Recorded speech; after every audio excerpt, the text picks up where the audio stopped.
Hello, welcome to Pragim Technologies. I'm Venkat. This is part 22 of SQL Server.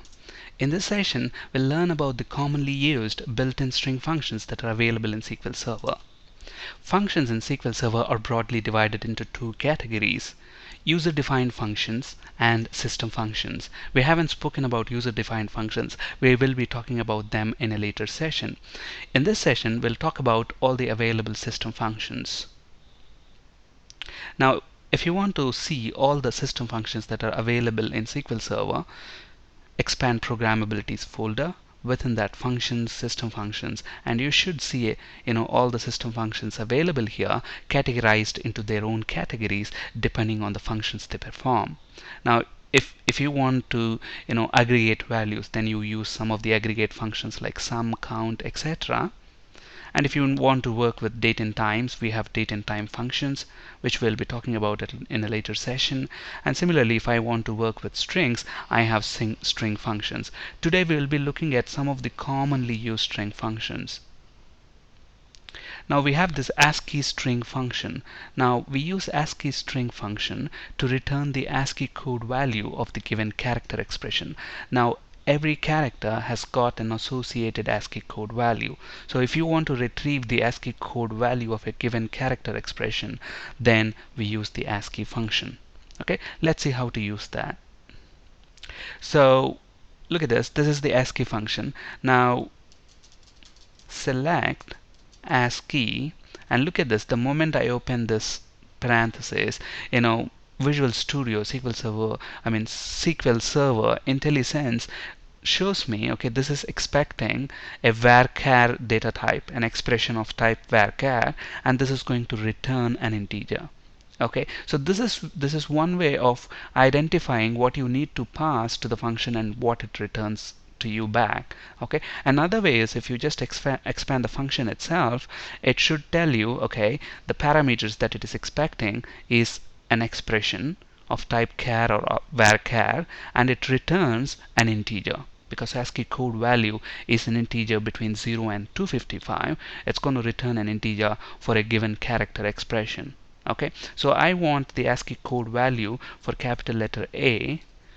So when we select that, press F5, 65 is the ASCII code value for capital letter A. Now what happens if I say ABC? If I pass 3 of the characters like this, look at this, because this is expecting a varchar. Okay, ABC is a varchar. So when I pass that, what happens? It's going to return the ASCII code value of the first character, which is A in this case. Now if I just say get me the ASCII character value of BC, then it's going to give me the ASCII code value of letter B, which is 66.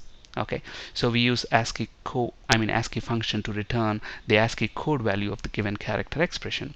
The next function that we commonly use is the character function. Okay, now what does this character function do? It converts an ASCII code to a character.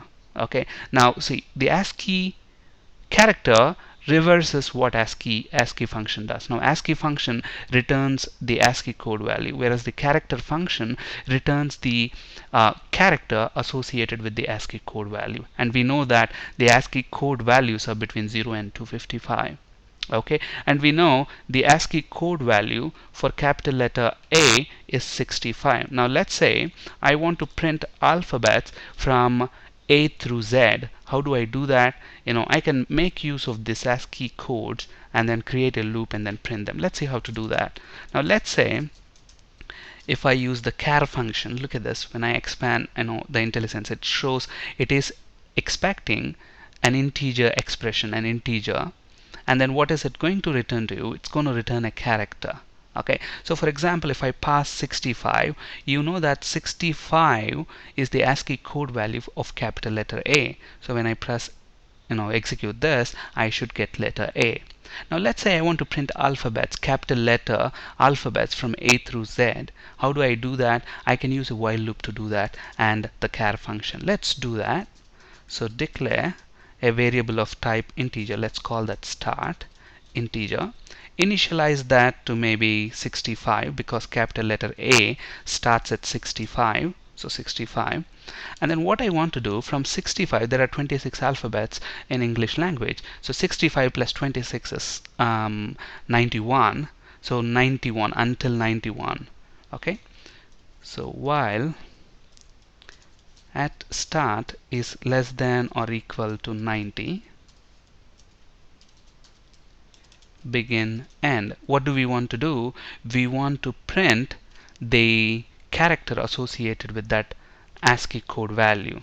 So what we can do is select care of, instead of hard coding the value, what we want to do, we want to pass this integer variable.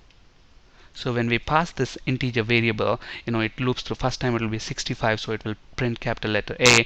Next we need to increment that.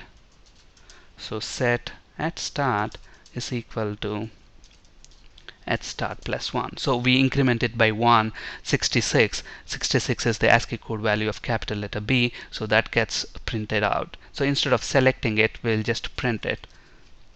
Okay, so let's execute this and see what's gonna happen.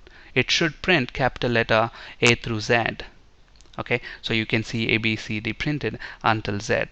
Now let's say I want to print small letters from A through Z. How do I do that? Very simple. You find the ASCII code value for small a. So press F5. 97 is the ASCII code value of small a. So 97 plus 26 is equal to 123. So what we want to do, we want to start at 97 and we want to loop through 122 and print that. So this time when we execute this query, it's going to print all the small alphabets. Okay. Similarly, if I want to print numbers 0 till 9, how do I do that? Get the ASCII code value of 0, which is 48. So start at 48, and then 48 plus 10 is 58. So 58, and then print that. That's about it. So 0 till 9, maybe we want to say 57 because there is one extra colon printed. Okay, so this is how we can make use of the character function to print alphabets, whatever, numbers, etc. Okay, and then the other important functions that we commonly use is ltrim. The name itself is saying ltrim, left trim, trim on the left side.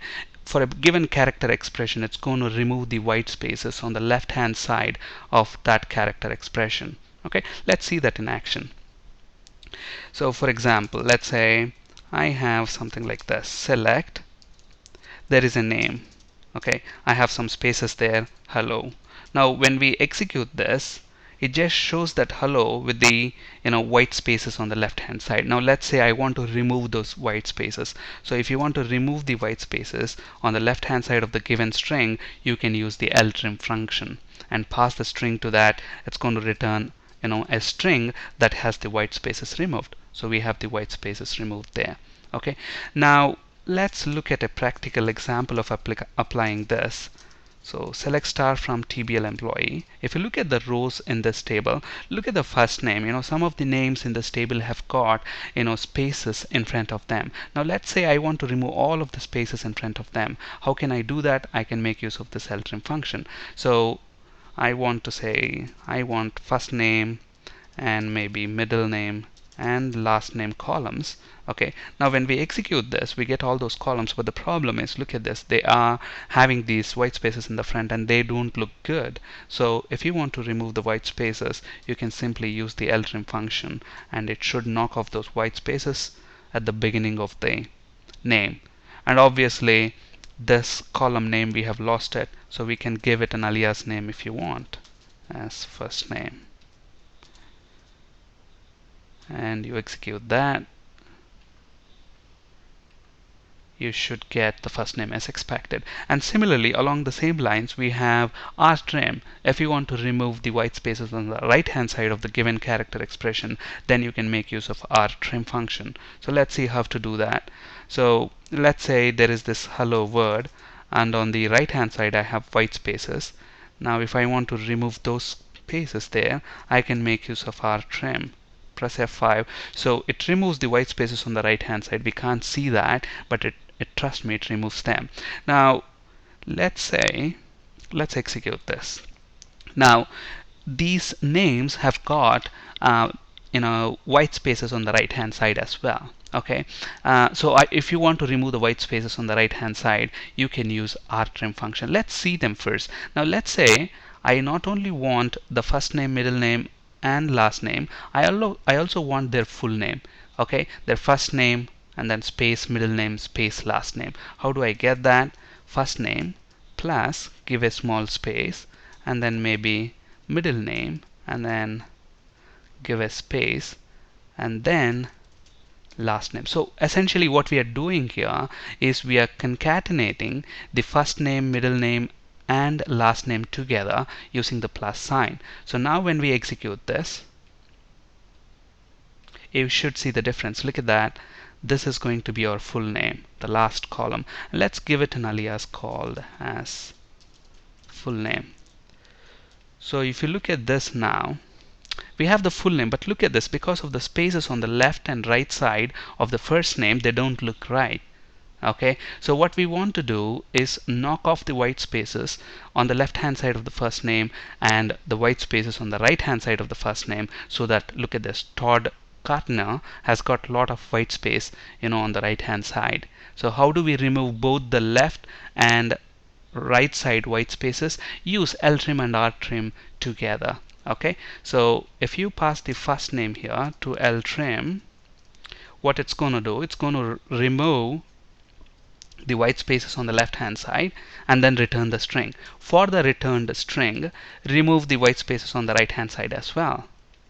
So you're passing one function inside another function. So now when we execute this, look at what's going to happen for the output. It appears as we expect: first name, middle name and last name.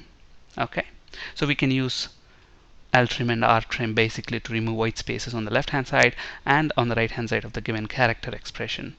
And similarly, if you want to convert letters into lowercase or uppercase, you can use lower and upper functions. Okay, let's see them in action. Let's say I want all the first names in the uppercase. So what you can do, you can use the upper function. So upper of this first name.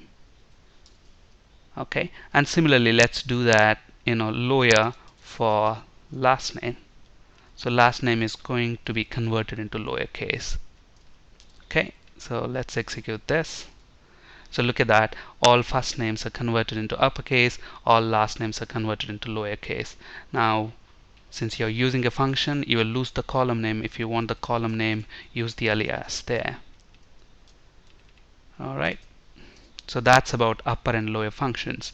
And we have reverse function as well. If you want to reverse all the characters in the given string expression, you use reverse function. Let's say I want the first names of the function, the first name of the person to be reversed. Sam should be SAM, should become MAS.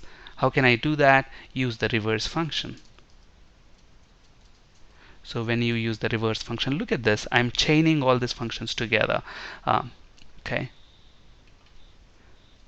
so reverse. So what's going to happen? It's going to reverse that Sam name, MAS, MAR, Ram. Okay, it's going to reverse that. Okay, interestingly, it has again reintroduced that white spaces, but you know how to get rid of them. And then finally, length function. Length function can be used to calculate the length of the given string. Okay, so if you look at the name of the person, the first name of the person, let's get the first name from TBL employee.